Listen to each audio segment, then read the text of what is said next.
Hello friends अब हम accounting समझने जा रहे हैं। अकाउंटिंग की शुरुआत कर रहे हैं वीडियोस की।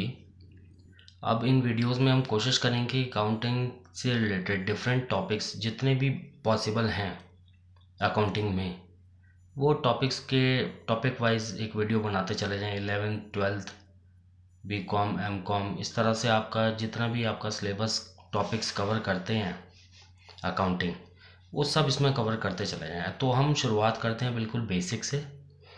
बेसिक से मेरा मतलब है कि आप बिल्कुल ये समझिए बिगिनर के लिए जो शुरुआत है। अकाउंटिंग एक नया सब्जेक्ट है 11th क्लास के बच्चे के लिए, एक नया सब्जेक्ट है, उसको अकाउंटिंग का ये भी नहीं पता। हम वहाँ से शुरू करने जा रहे हैं। तो दोस्तों रिलेवेंट बात, नो बकवास, शॉर्ट में और बिल्कुल ध्यान से कॉन्सेंट्रेट होके आप समझेंगे, ठीक है। अकाउंटिंग क्या शुरुआत करने जा रहे हैं। तो दोस्तों हम सबसे पहले लिखते हैं, सबसे पहला टॉपिक जो आता है हमारा, इंट्रोडक्शन टू अकाउंटिंग।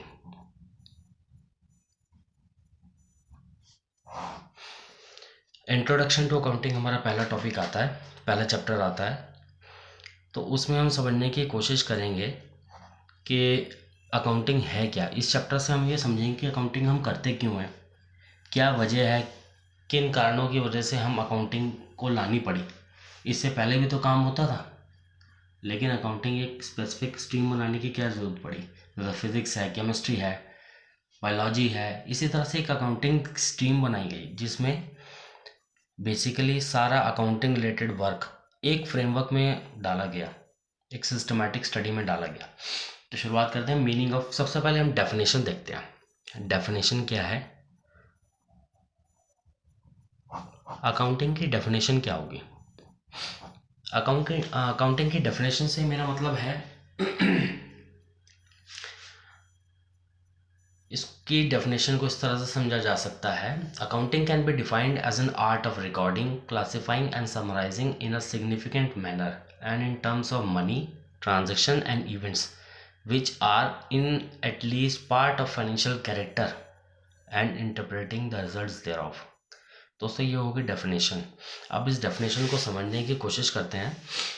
सबसे पहली बात जो आती है इसमें डेफिनेशन में, एक सबसे पहली बात जो आ रही है दोस्त इसमें, रिकॉर्डिंग, क्लासिफाइंग एंड समराइजिंग, ठीक है। किस चीज़ की, ट्रांजैक्शन और इवेंट्स जो कि फाइनेंशियल नेचर के हैं या इकोनॉमिक नेचर के हैं। ध्यान से समझना, इकोनॉमिक और फाइनेंशियल नेचर की बात हो रही है। ट्रांजैक्शंस और इवेंट्स जो कि इकोनॉमिक और फाइनेंशियल नेचर के हैं और उनसे रिजल्ट को डिराइव करना। मतलब एक एक तरह से लैंग्वेज समझो आप इसको, कि रिकॉर्डिंग करना, उसका क्लासिफाइंग करना, समराइजिंग करना, किस चीज़ की, ट्रांजैक्शंस की, इवेंट्स की फाइनेंशियल नेचर में। फाइनेंशियल नेचर मतलब मॉनेटरी टर्म्स, उससे रिजल्ट, उससे हमने समझना, उसको क्लासिफाई करना और उसके बाद हमने एक उससे निष्कर्ष निकालना, इसको हम अकाउंटिंग कहते हैं। अब रिकॉर्डिंग से मेरा मतलब क्या है, रिकॉर्डिंग से मैं मतलब समझ सकता हूँ अपना, रिकॉर्डिंग से मतलब हो सकता है आपका कि भाई recording financial information in books of account, ठीक है। अपनी जो खाते की किताबें हैं, बैलेंस शीट है, प्रॉफिट लॉस है, इस तरह की जितनी भी हमारी अकाउंट से रिलेटेड बुक्स क्रिएट होती हैं उन सब में रिकॉर्ड करना, ठीक है। देन उसको एक वेल स्टेब्लिश प्रैक्टिस के तहत, मतलब वेल स्टेब्लिश प्रैक्टिस मतलब कोई मान लीजिए कोई एसेट है, मशीनरी है, हम उसको एसेट साइड ही लिखेंगे। कोई कहे कि नहीं मैं तो उसको लायबिलिटी साइड लिखूंगा, कि नहीं, ऐसा नहीं होता। एक वेल स्टेब्लिश प्रैक्टिस है, आउट अकाउंटिंग स्टैंडर्ड्स हैं, इंटरनेशनल अकाउंटिंग स्टैंडर्ड्स हैं, इंडियन अकाउंटिंग स्टैंडर्ड्स हैं, उनके हिसाब से हमने पूरा चीज़ को समराइज करना, ठीक है। किसको समराइज करना, रिकॉर्ड करना, क्लासिफाई करना, ट्रांजैक्शन और इवेंट्स को। और कौन से ट्रांजैक्शन और इवेंट, जो कि इकोनॉमिक और फाइनेंशियल नेचर की हैं। जैसे कि फाइनेंशियल ट्रांजैक्शंस का से आपका क्या मतलब है सर, फाइनेंशियल ट्रांजैक्शन से मेरा मतलब है जैसे कि दोस्त कोई मशीनरी परचेज कर ली है, उसका आपने ट्रांसपोर्ट करा है मशीन का, उसमें फ्रेट दी होगी आपने, उसका इंस्टॉलेशन के चार्जेस दिए होंगे, उसका ट्रायल रन हुआ होगा। इस तरह की ट्रांजैक्शन एक छोटी सी मशीनरी के साथ हुई है। तो जब मशीनरी के साथ इतनी सारी ट्रांजैक्शन हुई है, इसे कह सकते हैं कि मशीनरी से रिलेटेड बंच ऑफ ट्रांजैक्शंस जो हुई हैं, ठीक है। किससे relating to an event. Event क्या हुआ कि मशीनरी हमने खरीदी, उसके साथ जो बंच ऑफ ट्रांजेक्शन्स हुई हैं उन सबको रिकॉर्ड करना, ठीक है, क्लासिफाई करना या समराइज करना। इसी तरह से सेल ऑफ आपका सामान जो बेचा आपने बिजनेस का, या जो सामान आप फिर रॉ मटेरियल आपने खरीदा है, या रेंट दिया है, या लेबर दी है, जो भी चीज़ है, मतलब जो भी ट्रांजैक्शन या इवेंट, कोई भी घटना, जैसे कि कोई भी घटना जैसे sale, purchase, rent, labour, machine purchase, पैसा उधारी लेना बैंक से, पैसा आगे देना कहीं पे, जो भी बिजनेस रिलेटेड फाइनेंशियल और इकोनॉमिक नेचर के ट्रांजैक्शंस होंगी उनको रिकॉर्ड करना, क्लासिफाई करना और समराइज करना किसी वेल स्टेब्लिश प्रैक्टिस के तहत, और उस सब चीज़ से रिजल्ट इंटरप्रेटेड करना, मतलब रिजल्ट को डिराइव करना। जैसे कि मैं छोटी सी बात बताता हूँ आपको, ये आ गया प्रॉफिट एंड लॉस अकाउंट, ये आ गई बैलेंस शीट। हम बार बार इसकी बात करेंगे, इससे क्या है कि पढ़ने में समझने में बड़ी आसानी हो जाती है। जैसे purchase of machinery, machinery purchase करी मैंने कितने की, 1 लाख की, ठीक है, और उस किस चीज़ से परचेज करी मैंने मशीनरी, कैश के द्वारा, ठीक है ना, सॉरी, आधी तो मैंने कैश से करी है और आधी मैंने क्रेडिट पे करी है। हम इस एग्जांपल में आपकी सहूलियत के लिए समझ लेते हैं, हम लोग पूरी क्रेडिट से परचेज करी है। तो क्रेडिट मतलब यहाँ पे हमारे क्रेडिटर खड़े होंगे 1 लाख, तो इसको रिकॉर्ड कर दिया हमने पूरी फाइनेंशियल ट्रांजेक्शन को। यहाँ पे मशीन 1 लाख ली है, किससे ली है हमने, क्रेडिटर से उधार लेके, ठीक है। इसी तरह सेल परचेज भी देख सकते हैं कि हमने सेल कहाँ रिकॉर्ड कर दी, यहाँ पे रिकॉर्ड कर दी, समराइज कर दी, क्लासिफाई कर दी, ठीक है। परचेज रिकॉर्ड कर दी, समराइज कर दी, ठीक है। समराइज का मतलब है बहुत सारी परचेज के ट्रांजेक्शन होंगे, 1 2 3 4 5, उन सबको समराइज कर दिया, ठीक है।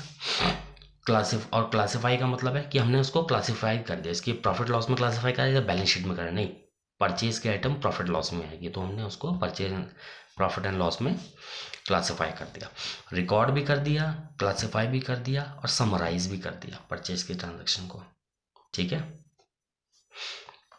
तो ये आप समझ गए, फाइनेंशियल ट्रांजेक्शन है, फाइनेंशियल इवेंट है, और इससे रिजल्ट क्या पता लगेगा, ठीक है जी, हमारी सेल कितने की हुई, 1 लाख की, परचेज कितने की हुई, 50,000 की, ठीक है। उससे क्या डिराइव कर लिया हमने, 50,000 का प्रॉफिट,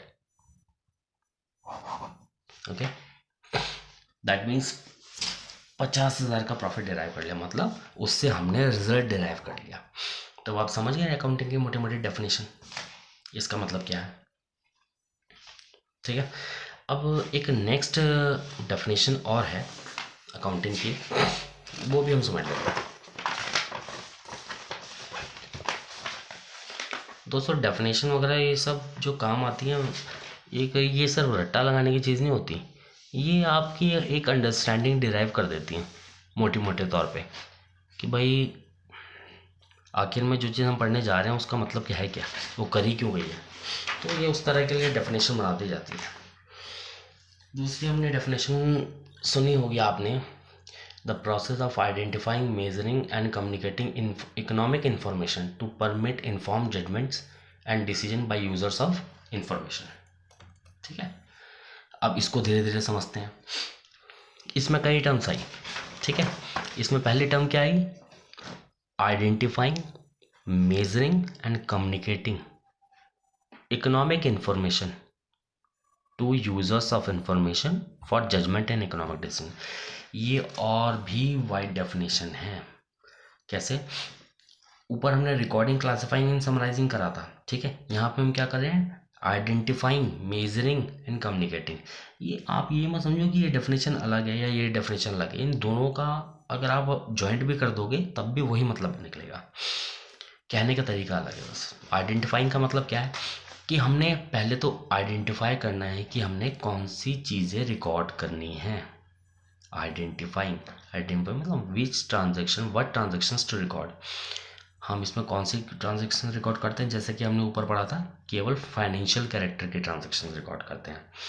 नॉन फाइनेंशियल ट्रांजेक्शन क्या हो सकती है, जैसे HRD पॉलिसी, मैनेजर पॉलिसी, कहीं अपॉइंटमेंट हो रहा है, तो वो सब हम नॉन फाइनेंशियल नेचर की ट्रांजेक्शन्स हैं। भाई किसी का एम्प्लॉय का ट्रांसफ़र करना है या एम्प्लॉय को रिक्रूट करना है, वो सब HRD पॉलिसी में आता है। मैनेजर पॉलिसी मतलब कुछ भी मैनेजमेंट ने डिसीजन लेना है आगे भविष्य में पॉलिसी बनानी है कि भाई हमने यहाँ पे प्लांट लगाना है, इस जगह प्लांट लगाना है, उस जगह प्लांट लगाना है, या हमने स्केल ऑफ ऑपरेशन इस एरिया में भी करना है। मतलब हमारी फैक्ट्री अभी इस हिमाचल में थी नहीं, अब हमारी फैक्ट्री यहाँ पे उत्तराखंड में भी लग सकती है या दिल्ली में भी लगानी है। तो ये मैनेजरल पॉलिसीज हैं। अपॉइंटमेंट, ये सब चीज़ नॉन फाइनेंशियल, इसको हम फाइनेंशियल टर्म्स में नहीं कर सकते, इसको हम नॉन फाइनेंशियल ट्रांजेक्शन कह सकते हैं।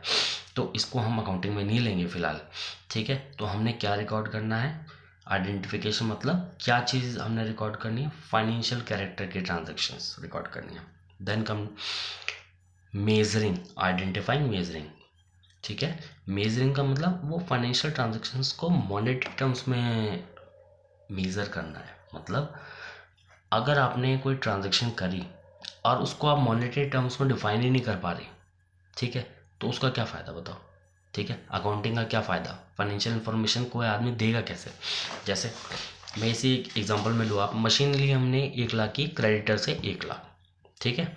मतलब credit purchase of machine bye paying 1 lakh rupees, ठीक है। तो हम इसमें मेज़र तो कर पा रहे हैं ना फाइनेंशियल टर्म्स में, मॉनेटरी टर्म्स में मेज़र कर पा रहे हैं ना 1 लाख की मशीन, ठीक है।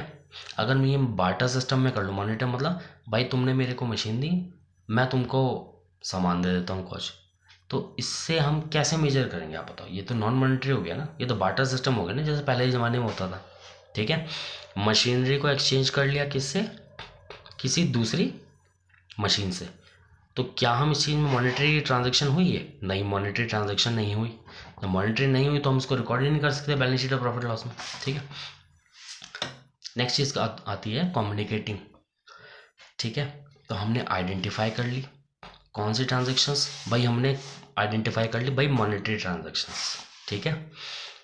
फाइनेंशियल ट्रांजेक्शन्स उनको मेजर कर लिया, हाँ भाई कितने के, 1 लाख की है, ठीक है, मेजर भी हो गया, ठीक है। और इसको कम्युनिकेट करना, ठीक है। कम्युनिकेट करना मतलब किस तरह से कम्युनिकेट करना, थ्रू अकाउंटिंग रिपोर्ट्स। रिपोर्ट्स कैसे, अकाउंटिंग रिपोर्ट्स बहुत तरह की हो सकती हैं, बहुत बहुत बहुत तरह की हो सकती है, ग्राफ, चार्ट, फाइनेंशियल स्टेटमेंट्स, बहुत सारे सोर्सेज होते हैं। हम फिलहाल के लिए समझते हैं दोस्त कि प्रॉफिट और बैलेंस शीट, अभी हम एक ही चीज़ लेके चल रहे हैं कंसिस्टेंटली, क्योंकि नए बच्चा है, नए बच्चे को नहीं समझ आएगा ये सब बातें इतनी शुरुआत में।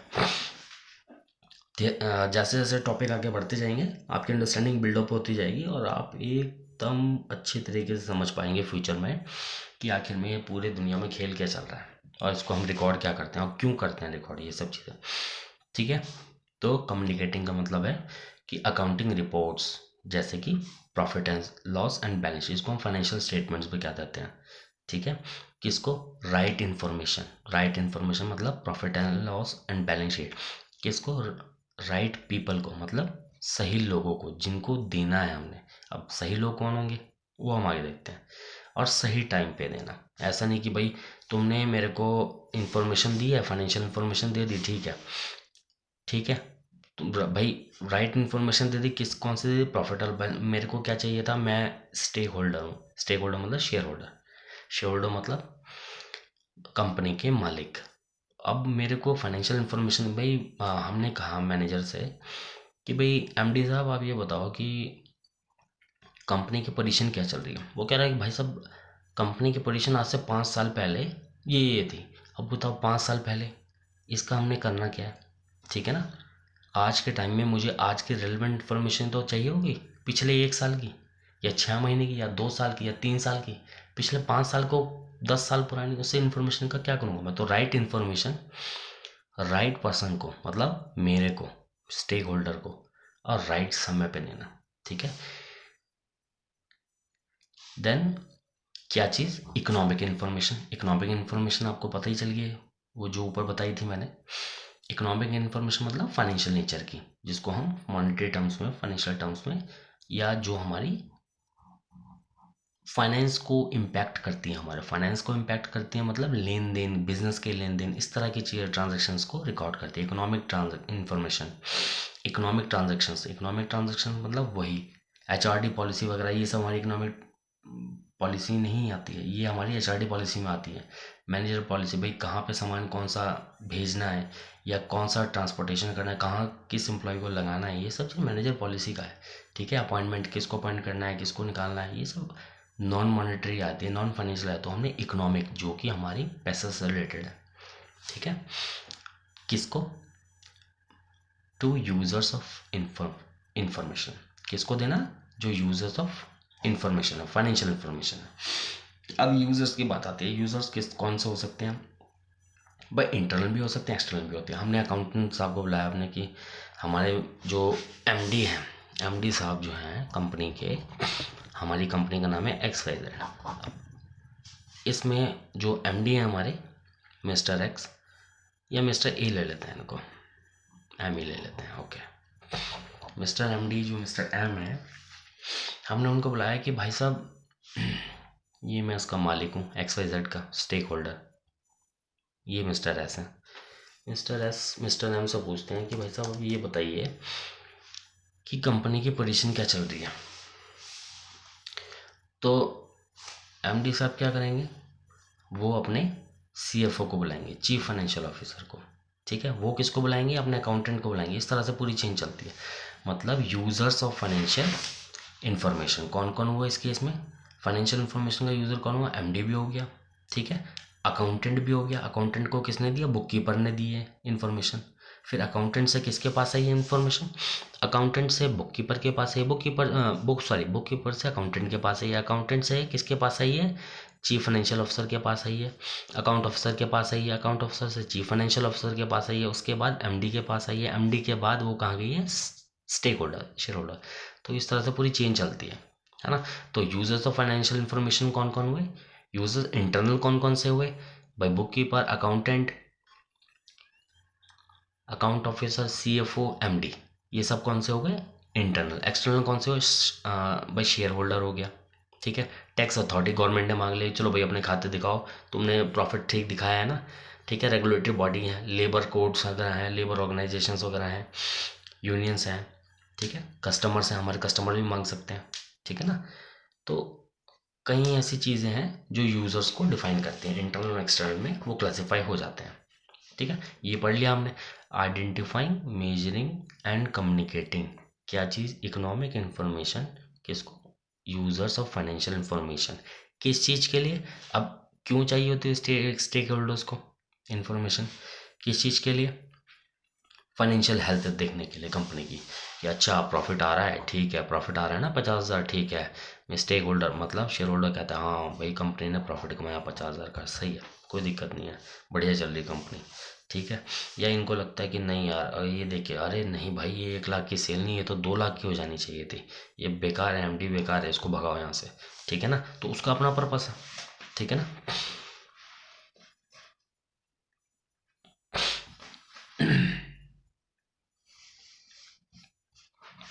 ठीक है। For judgement and economic decisions. Judgement के लिए मतलब जैसे ओनर और शेयर होल्डर का आपको समझ आएगा कि भाई फाइनेंशियल हेल्थ देखनी है कंपनी के। डायरेक्टर्स के लिए क्या देखना है कि भाई हमारी स्ट्रेंथ क्या है, वीकनेस क्या है हमारी, हम और एक्सपेंड कौन से एरिया में कर सकते हैं, ठीक है। ये सब चीज़ें जो हैं इससे जजमेंट ले सकते हैं, मतलब ये डिसीजन मेकिंग में हेल्प करता है डायरेक्टर्स को, ठीक है।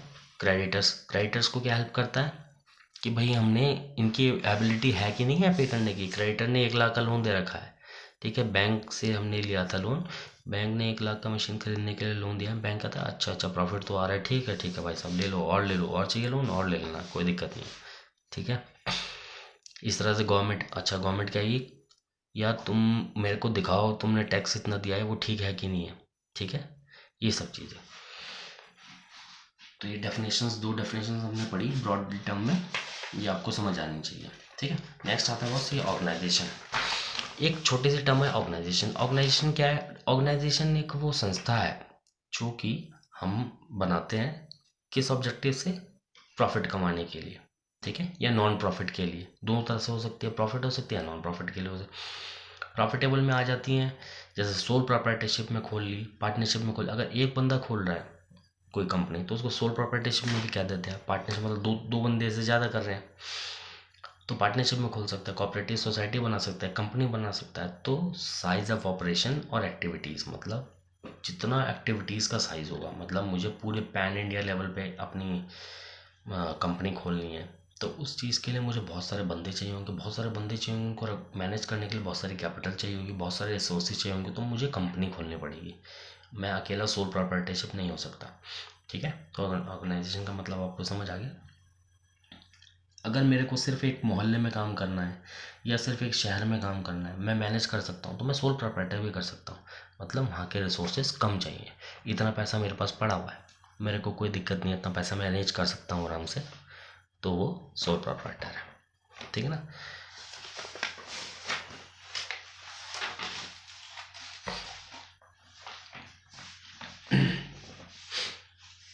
अच्छा, अब नेक्स्ट आते हैं वो अकाउंटिंग। अब ब्रॉड सेंस में हम समझ गए क्या चीज़ है ना।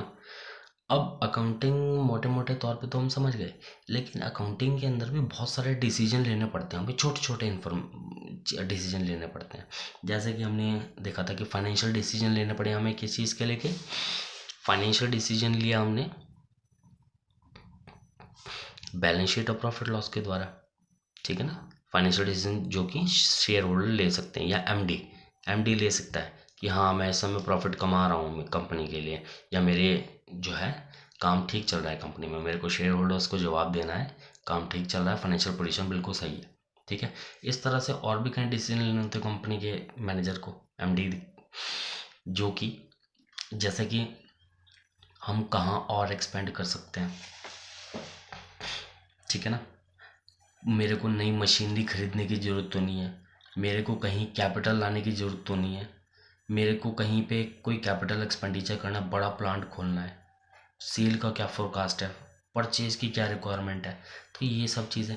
ठीक है। मैं इस प्रोडक्ट का प्राइस ठीक निकाल रहा हूँ नहीं निकाल रहा हूँ, मतलब ये प्रोडक्ट हम जो बेच रहे हैं यहाँ पे सेल परचेज कर रहे हैं, ठीक है, ये सब प्रॉफिट तो आ रहा है, लेकिन क्या मैं इस इंडिविजुअल प्रोडक्ट को, अब जो हमारे शेयर होल्डर वो कह रहे हैं नहीं आपका 50,000 का प्रॉफिट नहीं आना चाहिए, आपका 1 लाख का आना चाहिए था प्रॉफिट, आपकी सेल 2 लाख की होनी चाहिए थी, अब उनके बेसिस ठीक है क्या, तो वो उसके लिए भी मेरे को रिपोर्ट चाहिए अकाउंटिंग। तो हम अकाउंटिंग के कई पार्ट्स कर देते हैं।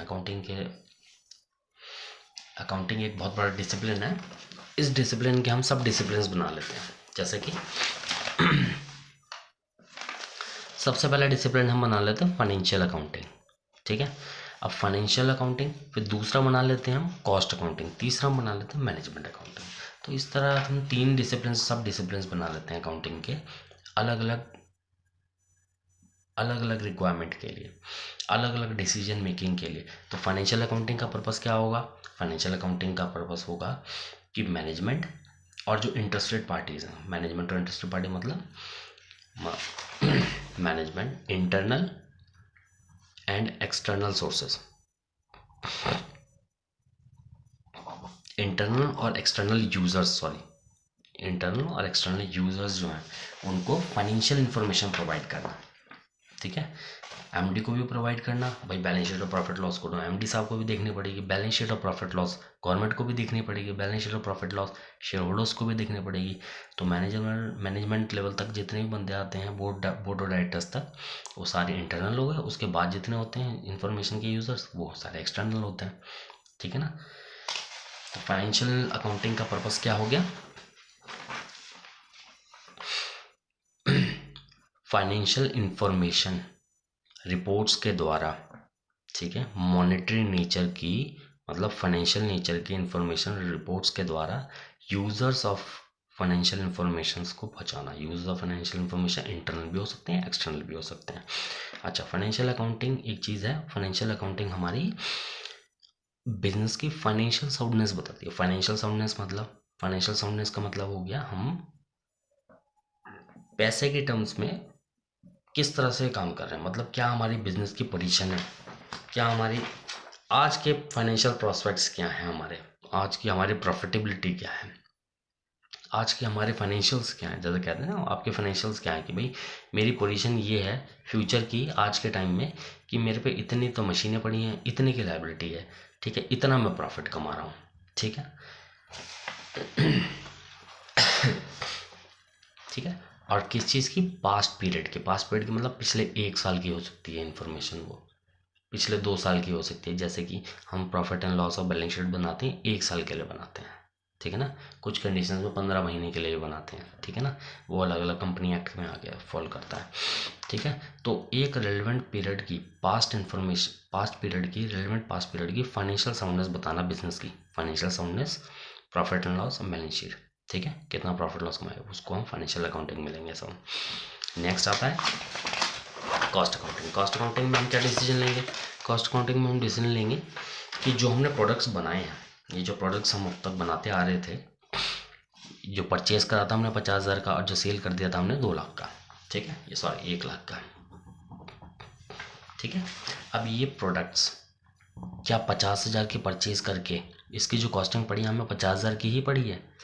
अच्छा, हमारी कंपनी 10 प्रोडक्ट बनाती है, ठीक है। अब इन 10 प्रोडक्ट्स में कितनी इसमें कॉस्ट लगी है? कॉस्ट मतलब रॉ मटेरियल लगाया, ठीक है, प्लस उसमें कुछ लेबर लगाई होगी हमने, प्लस उसमें कुछ ओवरहेड्स लगाए होंगे। ओवरहेड्स का मतलब होता है जैसे लाइटिंग का खर्चा, ठीक है, फ्रेट का खर्चा, जो हमारे टेलीफोन का खर्चा, ये ओवरहेड्स हैं। ओवरहेड्स भी डायरेक्ट होते हैं, इनडायरेक्ट होते हैं। डायरेक्ट मतलब जो फैक्ट्री के अंदर होते हैं, जो हमारे प्रोडक्ट को फिनिश गुड्स बनने तक जो भी खर्चा होता है वो हमारे ओवरहेड्स में आता है, और जो उसके बाद होता है वो